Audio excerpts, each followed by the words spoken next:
Hello fellow YouTubers, Trouble8385 to YouTube Gaming Community number 10. Okay. Apparently I was wrong. Narox does have an Airwolf style driving video with that Airwolf theme music. If you want to check out, go to YouTube Community number 9. It's in their video responses or go to his channel. And as I was watching that for a couple times in a row, my wife comes up and goes, "Hey, look what I found today. Airwolf on the NES. Look, Marsupio on the Genesis.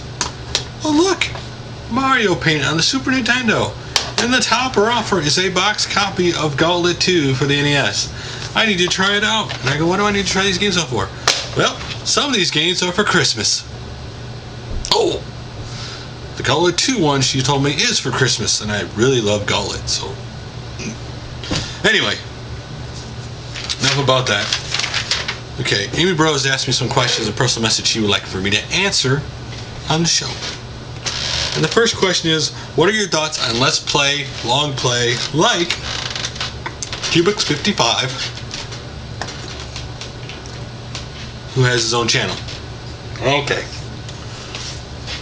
His next question, what is your mind makes a good Let's Play? Let's just lump these all together, okay, shall we?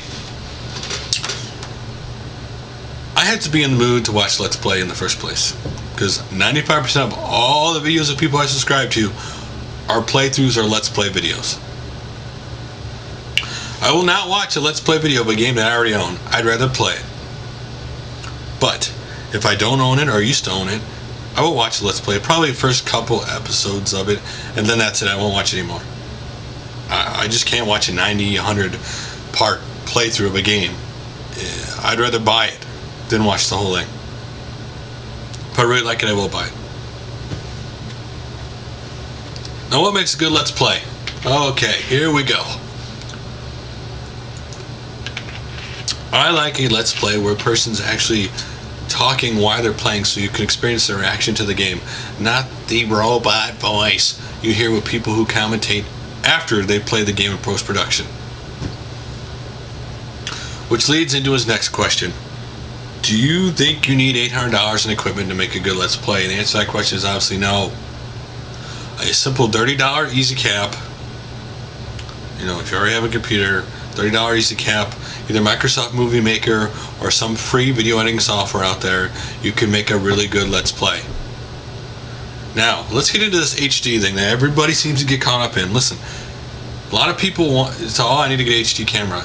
Is it actually going to add anything to your show? Let's talk about my show, okay? Do you think you need to see this nose or these ears in HD? I don't think so. It's not going to change the quality of the show. Some shows it will, but in most cases you don't need HD. You just want HD. You're using the show as the excuse to get HD.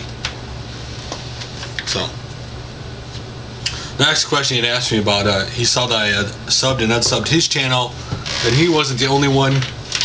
Sandamtod also unsubbed and subbed back both their channels, and guess what? It didn't fix the problem. No. I still can't see their videos. I still don't see them on my subscription list. I have to go to their channel to see their videos. I don't understand why YouTube doesn't fix this problem. And lastly, he had gotten another Movie Wars junk email from ChrisAngel461. If you get one from ChrisAngel461, delete it. YouTube makes it hard to find people who don't put videos on their channels. I don't know why they do that, but they do that. So, first let's thank Freak Indie, because he had sent me a message, a comment on YouTube Gaming Community number 8 about how, well, I talked about how, you know, I only get one out of every 4 or 5 comments, and he said he solved that by setting it to send him emails every time he gets a comment, and it seems to be email him every single comment, which is fine, and maybe I will do that. But what's the point of having it notify you on comments if it doesn't notify you every single time? Either fix the feature or get rid of it. Now, lately, since they did that big update the other day where you couldn't do anything when they're doing it, maintenance, it seems to have gotten better. So we'll see. Next up is Pizza's Face 64. Oh, they love this troll. He's part of the Whack Pack.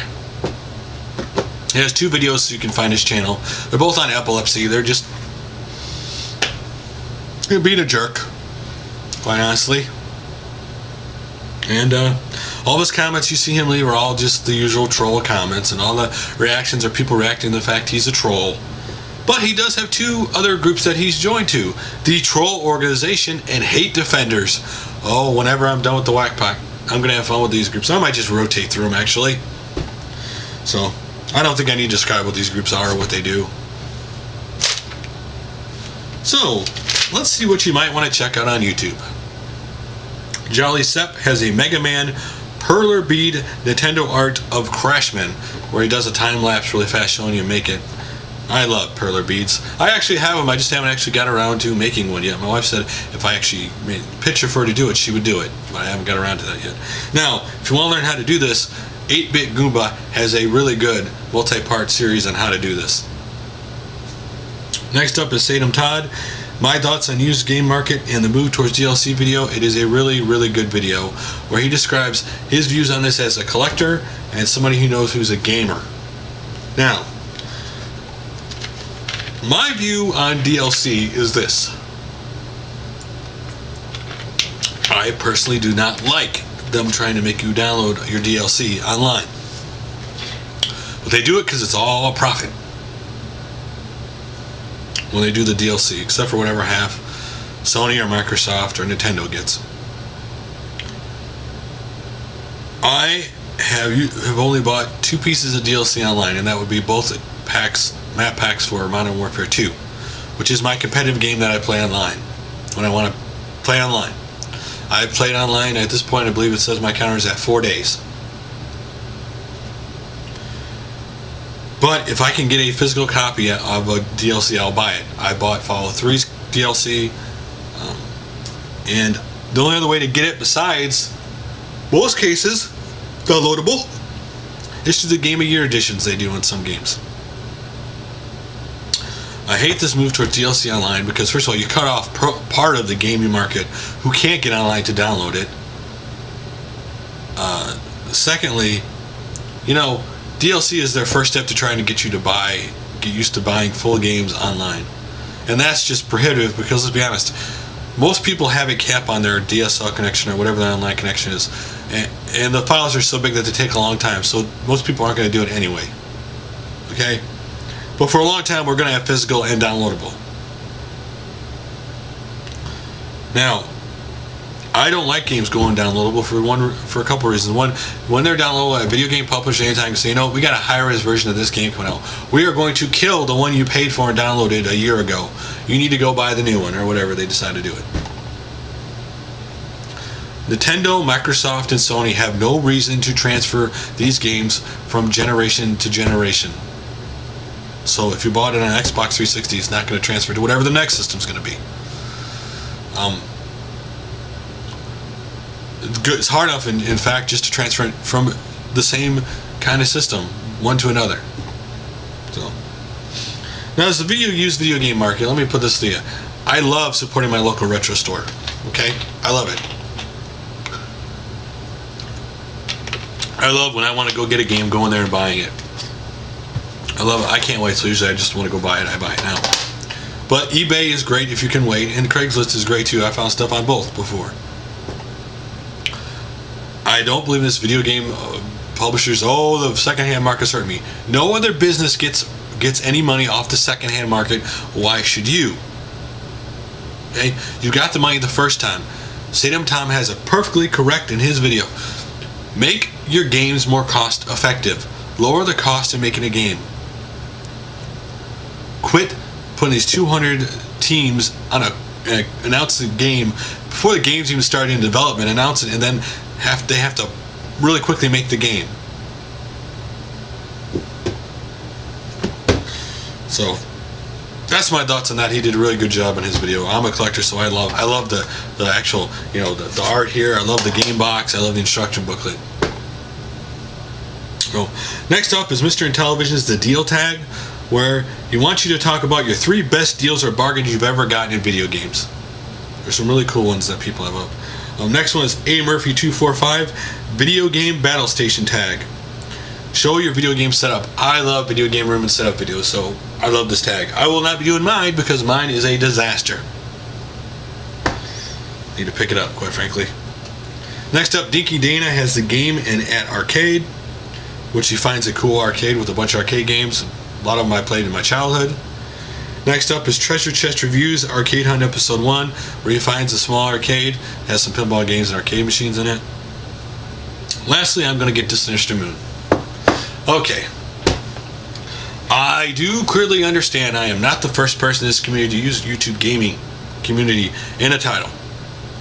123 Kidman used it in a 4-part video series he did with just showing clips of people's channels he wanted to shout out.